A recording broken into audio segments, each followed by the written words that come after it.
Bonjour, bonne journée. Bonne journée. Bonne journée.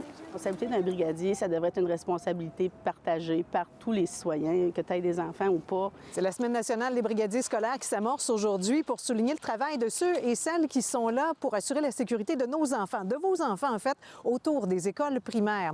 Et sachez d'ailleurs que selon le Code de la sécurité routière, toute personne se doit de respecter les signaux, les ordres des brigadiers scolaires, comme vous le feriez avec un policier par exemple, même si la signalisation dit le contraire.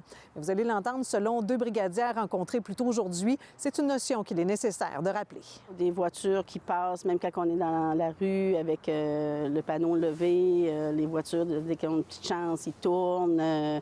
Ça, c'est surtout ça. Des gens aussi qui nous font de la pression pour qu'on s'enlève dans le chemin quand ils trouvent ça trop long. Récemment, j'ai fait un post là, parce que c'est un camion qui est passé là, à quelques pas de nous seulement alors qu'il y a des enfants qui traversaient. Après ça, je vois beaucoup de parents déposer leur enfant en plein milieu de l'intersection, débarquer leur enfant, les laisser partir à courir. Là, ça fait 6 ans que je fais ça. C'est 2 fois ça m'est arrivé. Le cœur m'a arrêté 30 secondes parce que l'enfant était là puis la voiture s'est arrêtée juste à temps. Même une fois, un enfant s'est fait frapper par un vélo. Rouler trop vite en zone scolaire, faire preuve d'inattention ou encore ne pas s'arrêter lorsque la signalisation l'oblige, ça peut évidemment être dangereux pour les enfants.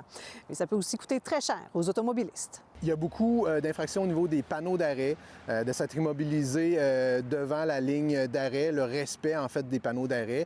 Quand il y a des autobus, bien, c'est le respect là, des feux clignotants. Les gens ne portent pas toujours attention à ça. C'est quand même 600 $ plus 9 points de démérite, donc c'est assez cher. Là. Il serait faux de croire là, que les gens se sont sensibilisés à travers les années. Là. C'est des infractions là, qu'on voit encore là, quand même assez souvent. Là. Au cours des 2 dernières années, on a par ailleurs vu apparaître des corridors scolaires. Il s'agit généralement de zones où l'on trouve des trottoirs et où les parents sont incités à reconduire leurs enfants à l'école à pied pour limiter le nombre de véhicules. Mais ce qui me dérange, bien, c'est la vitesse des véhicules.